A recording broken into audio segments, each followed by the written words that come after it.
राही मासूम रजाजा के बहुचर्चित उपन्यास आधा गांव के पिछले एपिसोड में हमने चर्चा करी कि किस तरीके से परशुराम एमएलए बनता है और उसके बाद वह चाहता है कि उसके क्षेत्र में हमेशा शांति स्थापित रहे। इसी बाबत वह अब्बू मियां से रिक्वेस्ट करता है कि अहीरों और चमारों के बीच में जमीन को लेकर जो फसाद खड़ा हो गया है उसे सुलटाने में वे मदद करें। लेकिन अब्बू मियां झगड़े में पड़ने से साफ इनकार कर देते हैं। उसके बाद हमने जाना कि मजलिस से ठीक पहले परशुराम के पिता सुखराम चमार जो हैं वो कर्ज अदायगी के लिए हकीम साहब को सम्मन भिजवाते हैं कोर्ट का, और हकीम साहब अचानक से अपने आप को बहुत लाचार महसूस करते हुए अपने बेटे सद्दन को याद करने लगते हैं जो पार्टीशन के बाद पाकिस्तान में जाकर रहने लगा था और अब पाकिस्तान का बाशिंदा हो चला था। रात को वे सद्दन को खत लिखने की कोशिश करते हैं लेकिन खत वे कंप्लीट नहीं कर पाते। पर 9 मुहर्रम की सुबह जो है उनके लिए ईद साबित होती है क्योंकि उनका बेटा सद्दन पाकिस्तान से लौट आता है। पूरे गांव में इस चीज की चर्चा आम हो जाती है कि सद्दन पाकिस्तान से लौट आया और लोग तरह तरह की प्रतिक्रियाएं जाहिर करने लगते हैं। और इन्हीं प्रतिक्रियाओं पर हमने पिछला एपिसोड खत्म किया था, उसे वहीं से पिक करेंगे। कुछ लाइनें पीछे से पढ़ूंगी ताकि कंटिन्यूटी बनी रहे। और आज के एपिसोड को आप ध्यान से सुनिएगा क्योंकि इसमें पाकिस्तान के इस्लामी मुल्क होने को लेकर लोगों की क्या ख्याली है उसका जिक्र है। तो चलिए मेरे साथ। जय भीम, मैं शालिनी और आप देख रहे हैं अंबेडकर नामा। इधर सारे गांव में खबर उड़ गई कि सद्दन लौट आया है। किसी ने इस खबर पर यकीन नहीं किया और किसी ने किया। अरे का पाकिस्तान वाले चूतिए हैं कि कोई के लौटा दी हैं। क्षमा प्रार्थी हूं। अब मालूम हो जाइए है कि ई पाकिस्तान आखिर है ही कौन भला। बाकी सद्दन तो बहुत ही दिन लगा दीस। अरे तो पाकिस्तान से आना कौनो खिलवाड़ थोड़े है, खंजिया भर रुपया लगा हुई है। तब मोहम्मद हुसैन काहे ना आते। कुलसुम ने एक निहायत माकूल सवाल किया और एक बसकट पर लेटकर बीड़ी पीते हुए फुन्नन मियां बगले झांकने लगे। पाकिस्तान के बनने से उनकी जिंदगी में कोई खास तब्दीली नहीं हुई थी, जिंदगी कुछ बेहतर ही हो गई थी। वे परशुराम एमएलए की नाक के बाल थे। अब थानेदार कसीमाबाद उनकी खुशामद किया करता था। एक बार तो उन्होंने उसका तबादला रुकवाने का वादा करके उससे 300 ऐठे भी थे। तबादला रुक भी गया था। भला एसपी साहब परशुराम की बात कैसे टाल देते। और जब मियां लोगों में कोई परशुराम के दिन फिर जाने पर ठंडी सांसें भरता तो फुन्नन मियां इस तसुफ आमेज लहजे पर झल्ला जाते और कहते, ए भाई, अल्लाह के कारखाने में दखल देवे वाले तुम कौन। वो अपने गधे को चने का हलवा खिला रहे हैं। मगर सलीमपुर वाले अशरफुल्ला खां अशरफ को पाकिस्तान चला जाना उनके लिए बड़ा हादसा था। उन्हें पाकिस्तान से सिर्फ एक ही शिकायत थी, उसने उन्हें अकेला कर दिया था।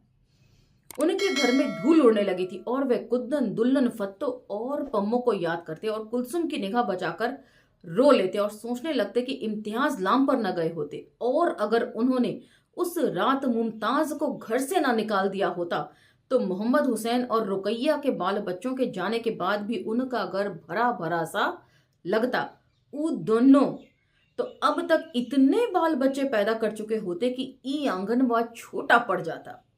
मोहम्मद हुसैन बेचारू कैसे आ जाएं। उन्होंने बुझी हुई बीड़ी को फेंकते हुए कहा, उन्होंने अकेले आ ना आए को है ना। कुद्दन का मियां कानी कैसा हुई है। कुलसुम बोली, कुद्दनियों की गोद में माशाल्लाह से एक ठो लड़की है। लड़कन बिना घर कैसा उजाड़ लगत थे। तुम कहो तो एक बार और कोशिश कर ले। फुन्नन मियां मुस्कुराए, का मालूम अब के हो ही जाए। अच्छा चुप रहो, बूढ़ो भयो बाकी चोंचलों करे का शौक न गवा।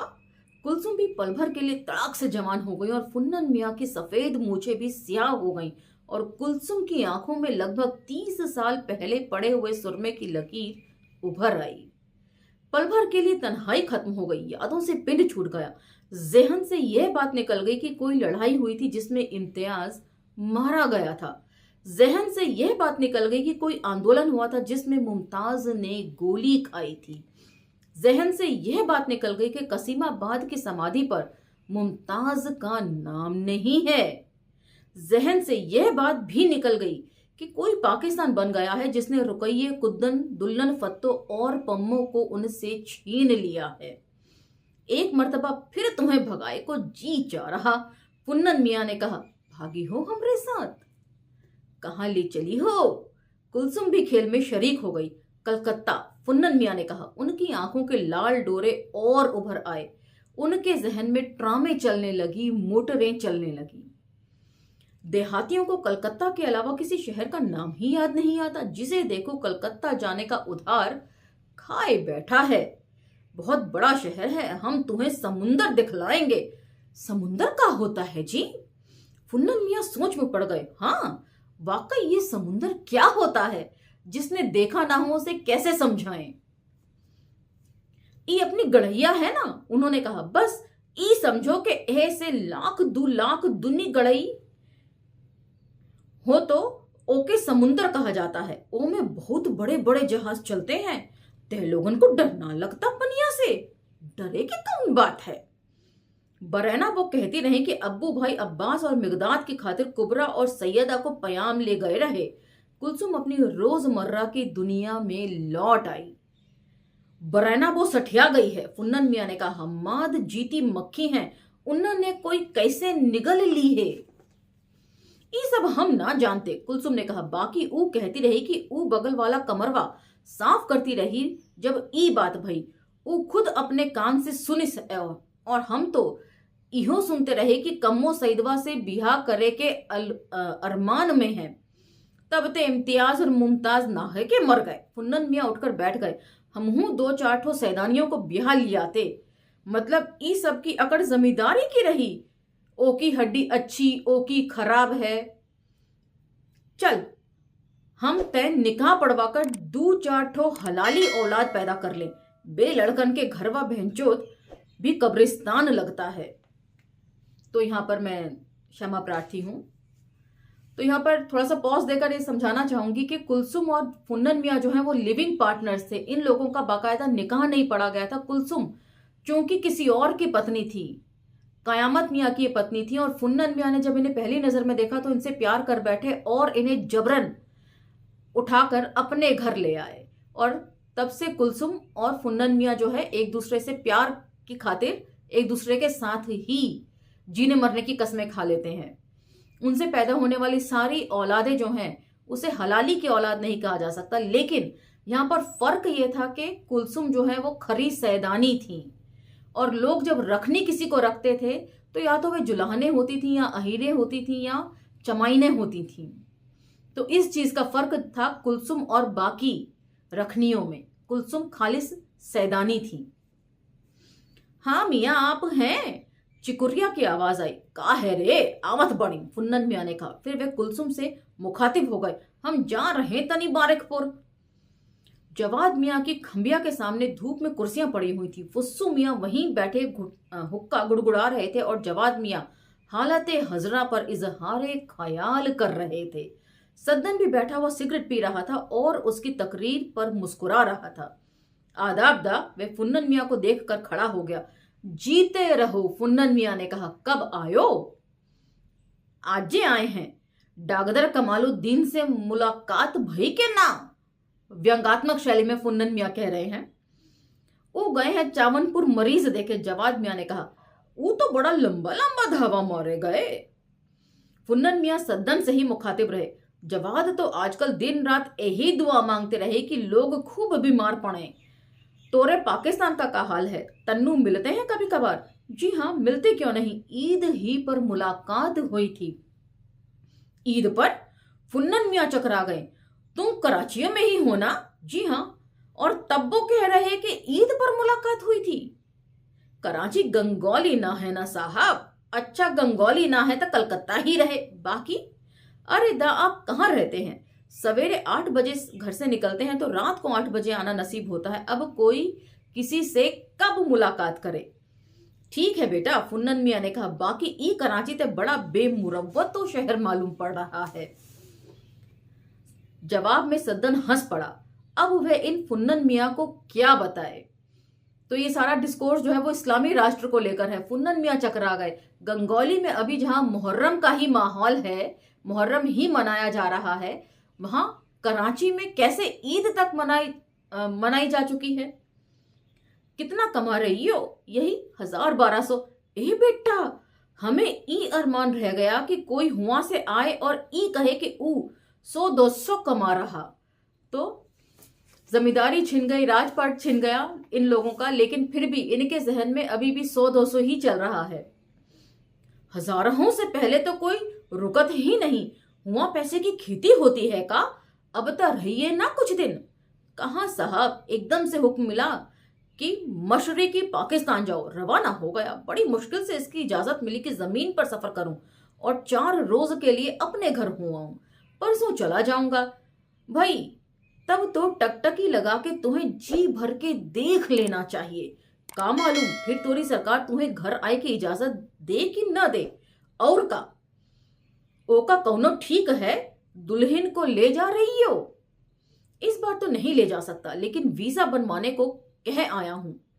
ले जाऊंगा आकर, और जोन तोरी सरकार तुम्हें ना आई दी तब कोई और तरकीब करूंगा। तोरी दूसरी बीवी कहाँ है? कराची ही में है। ओह के बच्चे उच्चा है माशाल्लाह से कि ना, 3 बच्चे हैं। चलो अब हूं हिसाब बुरा ना है। 3 ठोहिया 3 ठोहुआ। अच्छा हुआ तो लोग नमाज रोजा के बखत गुजारते हुई हैं। क्यों? अरे भाई इस्लामी हुकूमत है, क्यों का क्या सवाल। तो लोगों के जहन में यही है कि इस्लामी हुकूमत है तो लोग वहां पर सब धार्मिक उपक्रम ही करते होंगे। तो इस्लामी हुकूमत का सवाल आपको यह समझा कि रोजा नमाज रोजा होता होगा का इस्लामों का मतलब बदल दिया तुम लोग। इस्लाम का मतलब है दादा कि मुसलमानों को नौकरी मिले। अच्छा ये हमें ना मालूम रहा कि रसूल अल्लाह मार यही पर उधम जोते रहे कि मुसलमानों को नौकरी मिले। आज तू हमारी बड़ी परेशानी दूर कर दियो। मौलवी बेदार बहुते नाक में दम किए रहते थे। हकीमों साहब को ई बात समझा दियो बेटा। तो सारा डिस्कोर्स जो है वो व्यंगात्मक शैली में है फुन्नन मियां की तरफ से। जिन्ना के नाम पर भी व्यंगात्मक शैली में वे उन्हें रसूलुल्लाह कह रहे हैं कि सिर्फ इसी चीज को लेकर इतना उधम था। धार्मिकता की कोई बात वहां पर नहीं है। रोजा नमाज कुछ वहां नहीं किया जाता। तो यहां पर गौरतलब बात यह भी है, जो लोग भारतीय मुसलमानों की राष्ट्रवादिता को लेकर बात बात पे सर्टिफिकेट मांगते हैं, उन्हें यह सारा डिस्कोर्स पढ़ना चाहिए। मौलवी बेदार तो जा रहे हैं पाकिस्तान। फुस्सू मियां ने टुकड़ा लगाया। आपको दद्दा बुला रही। काला कुर्ता पहने रबाब आई। फुस्सू मियां को पैगाम देकर वे फुन्नन मियां की कमर में झूल गई।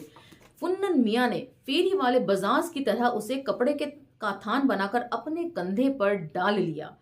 चलो बेटा, फुस्सू मियां ने सद्दन से कहा। अम्मा चाय पर इंतजार कर रही। सद्दन खड़ा हो गया। सकीना ने बड़ा एहतमाम किया। रब्बन बी ने शिकायतों का पिटारा खोल दिया कि सद्दन तो घर को बिल्कुल ही भूल गया। सद्दन के जहन में एक पल को भी ये ख्याल नहीं आया कि वह किसी गैर मुल्क में है। कितनी गहरी विडंबना है, कितना गहरा दुख व्यक्त है इस लाइन में। जिसका जो यहीं पैदा हुआ, जिसका बचपन यहीं बीता, लड़कपन से जवानी यहीं बीती, आज वही देश जो है इनके लिए, सद्दन के लिए और ऐसे बहुत सारे लोगों के लिए गैर मुल्क हो गया है। गंगौली कोई और मुल्क कैसे हो सकती थी? ये तमाम चेहरे, पेड़ पौधे, ये तालाब और ये नील का गोदाम, ये इमाम बाड़े और ताजिए और ये करबला, ये मिंबरों पर सुर्ख कपड़े में बंधे हुए मरसिए के बस्ते, ये तमाम चीजें तो सिर्फ अपने ही गांव में हो सकती हैं। वह पाकिस्तान का शहरी हो गया था, लेकिन था वह सईदुल हसन जैदी गंगोलवी ही। इसलिए वह अपने मुल्क पाकिस्तान में पनाह गुनीज कहा जाता था। अगेन इस पंक्ति में कितना दर्द छुपा हुआ है कि क्या सोचकर लोग यहां से पाकिस्तान गए और पाकिस्तान से यहां आए अच्छी दिनों की उम्मीद में, लेकिन उन अच्छे दिनों को वे सिर्फ ख्यालों में ही पाते रहे। दोनों ही तरफ लोग जो है शरणार्थी बनकर रह गए। इतने दिनों में उसने ये कभी नहीं सोचा कि वे किस से भागकर वहां पनाह लेने पहुंचा है। साल तो गुजर जाता, लेकिन जब मुहर्रम आता तो वह उदास हो जाता। मौलाना सैयद मोहम्मद देहलवी और रशीद तुरानी की मजलिसों में उसे अब्बू मियां और मौलवी बेदार की मजलिसें याद आती। हुसैन हैदर मियाँ की सूज ख्वानी और मशरू भाई की नोहा ख्वानी याद आती। 5वीं की मजलिस में मोहम्मद हुसैन का और शाम गरीबा की मजलिस में मशरू भाई का बेहोश हो जाना याद आता। चुनाचे जब कराची की एक मजलिस में इत्तेफाक से मोहम्मद हुसैन का सामना हो गया तो उसने छुट्टे ही पूछा, आप तो यहाँ आ गए, अब 5 की मजलिस में बेहोश कौन हुई हैं?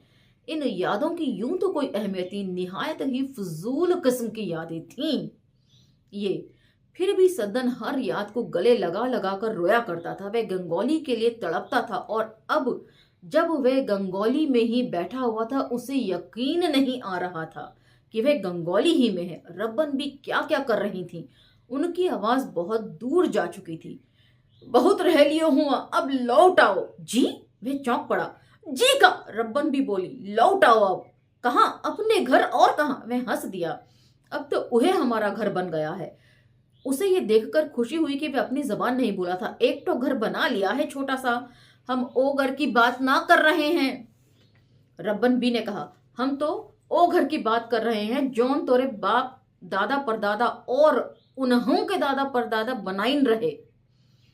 कबीर के मरे के बाद का हुई है ई घर का।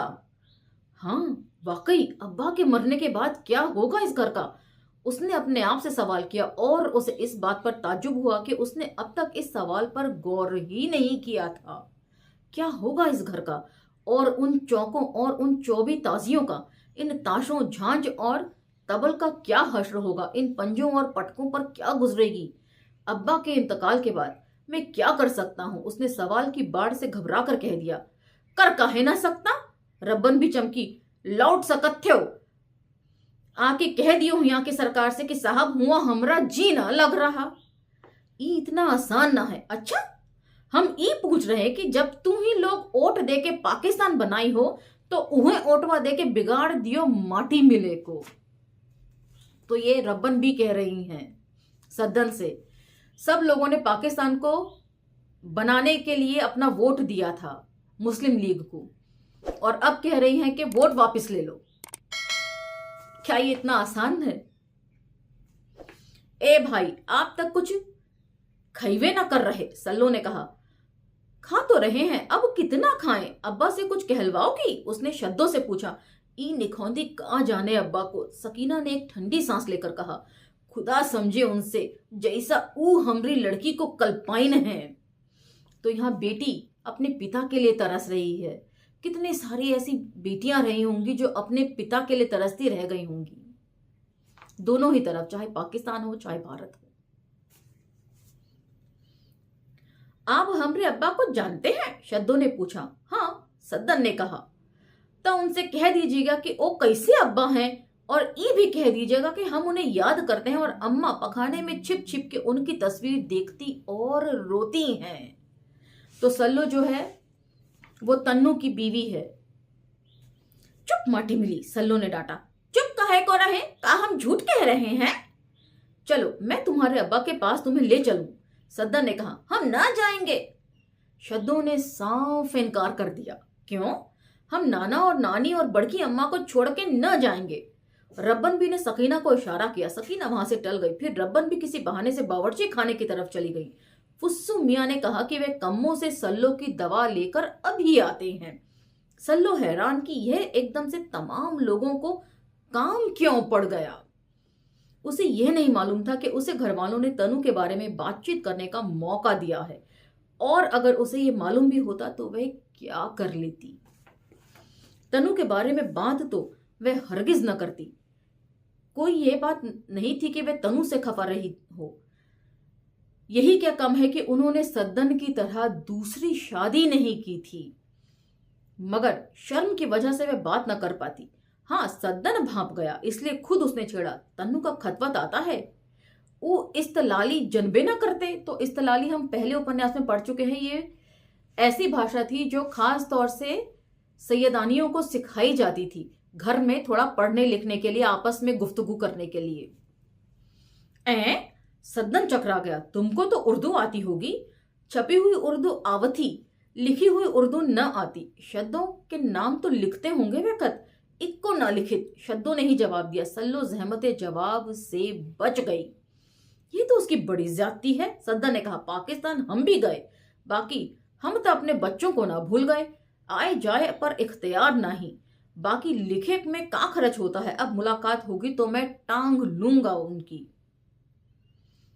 का जरूरत है टांग लेवे की। सल्लू ने कहा, जैसे इतनी जिंदगी कट गई बाकियों कट जाई है, भूखे नंगे ना रहते, खुदा अब्बा को जिंदा रखे।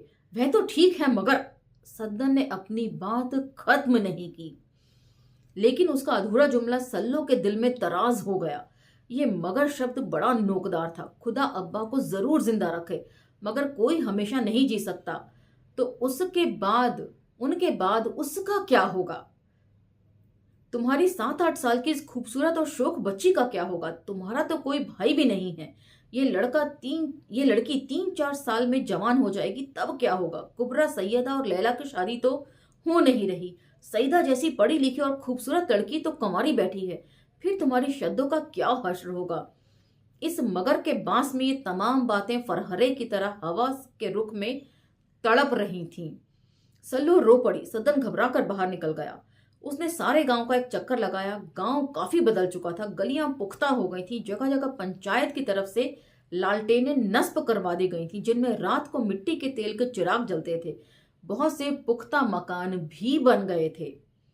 उत्तर पट्टी और दक्षिण पट्टी के बाहर गांव बिल्कुल बदल गया था। उत्तर पट्टी और दक्षिण पट्टी के अंदर भी गांव बिल्कुल बदल गया था। एक तरफ अपनी रौनक और एक किस्म की चहल पहल की वजह से, और एक तरफ अपनी वीरानगी की वजह से।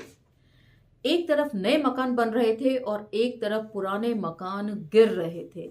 जमींदारियां चली गई थीं, जो आय का साधन था जमींदारी के जरिए, वो सब हाथ से निकल गए थे।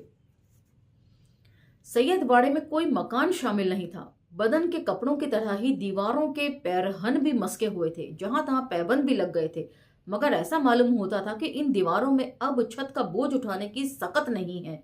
ये मकान अब बरसातों का सामना नहीं कर सकते थे। ये ढह जाएंगे और गालिबान बूढ़ों और बच्चों के साथ ये जवान कंवारियां लड़कियां भी उसके मलबों में गुम हो जाएंगी। ये बात सद्दन की समझ में नहीं आई कि वह गंगौली की आबादी पर खुश हो या गमगीन, वह पंचायत की लगी रोशनी से या सैयद बाड़े के अंधेरों से खौफ खाए। उसे अपनी गंगौली के मानूस बाजारों से डर लगने लगा। वह घर भाग आया। घर पर शाम की मजलिस की तैयारियां हो रही थी। डिप्टी अली हादी अपने ड्राइंग रूम की कुर्सी पर टांगे फैलाए मरसिए देख रहे थे। हकीम साहब हौज के किनारे उंगड़ू बैठकर हौज के काई लगे पानी को कोई मशवरा कर रहे थे। हौज का पानी उन्हीं की तरह बूढ़ा और पुराना मालूम हो रहा था। ए साहब, आप हिया काहे बैठे? सद्दन ने पूछा। हिया हुआ में अब का फर्क है? हकीम साहब ने कहा, हिया हूं जिल्लत है, हुआ हूं जिल्लते है। तो ये लाइन भी बहुत दर्द समेटे हुए है अपने आप में। वे गिला शिकवा कर रहे हैं कि बेटे के बिना यहां भारत में रहने में भी बुढ़ापा जिल्लत से बीत रहा है, और बेटा पाकिस्तान जाकर नए भविष्य की उम्मीद लेकर गया था, लेकिन वहां वो शरणार्थी बनकर वो भी जिल्लत ही झेल रहा है। आप कुछ परेशान लग रहे हैं। ना ही बेटा, हम बहुत खुश हैं। एक ठो बेटा रहा, ऊ पाकिस्तान चला गया। एक ठो जमींदारी रही, ऊ को समझो कि पाकिस्तान चली गई। अरे जौन चीज हमरे पास ना है, वो पाकिस्ताने ना गई, हमरे पास रहे का गवाह है। एक ठो बेवा बेटी, 3 ठो यतीम नवासे नवासी, एक ठो बहू और उहो बेवा ही। मतलब अपनी बहू को भी बेवा ही कह रहे हैं कि जिसका पति उसे छोड़कर चला जाए, उसकी जिंदगी भी बेवा की तरह ही गुजरती है। 3 ठो पोते पोती, उहों का यतीम समझो। कल एक ठो खजाना और मिल गया, सुख रमवा नालिश कर दे हिस। अब हम ओका कर्जा कहां से दें?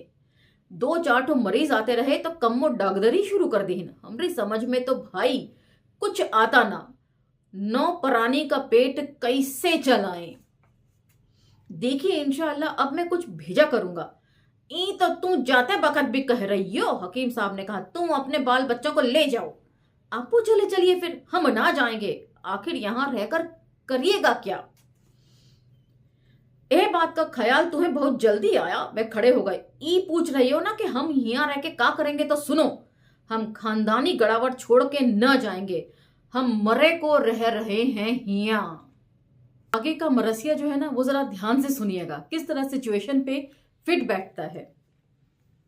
सकीना बीबी के देखने को जो रन से घर में इमाम आए, हरम जो ड्योड़ी पे मुंतजिर थे, हर मसला में तमाम आए। सकीना बोली कि आओ लोगों, इमाम अली मुकाम आए। गए थे दरिया की सिद्म प्यासे, वहां से भी तशना काम आए। वे नन्हे नन्हे से हाथ उठाकर दुआएं बाबा को दे रही थी। बदन जो जख्मी था, सर से तापा बला सरापा ले रही थी सकीना बीबी के देखने को। इमाम बाड़े से हुसैन हैदर मियाँ की सोज ख्वानी की आवाज आने लगी थी। हे सद्दन का तोहरे और लड़की का नाम सकीना है? हकीम साहब ने पूछा। चलो मजलिस शुरू हो गई। बाप बेटे फर्श पर अपनी अपनी जगह जा बैठे। सद्दन ने एक एक पंजे और एक एक पटके को गौर से देखना शुरू किया। उन पर एक अजीब सी मुर्दानी छाई हुई थी। मिंबर का गिलाफ भी जगह जगह से फटा हुआ था। तो मरसिया जब गुनगुनाया जा रहा था तो हकीम साहब जो है वो सद्दन को टोकते हैं, क्योंकि अपने पिता की बात सुनने के बाद सद्दन जो है वो सख्ते में आ जाते हैं। जब हकीम साहब कहते हैं कि हम यहाँ मरने की खातिर ही रहेंगे, तब हकीम साहब उससे पूछते हैं क्या तुम्हारी बेटी का नाम भी वो सकीना है?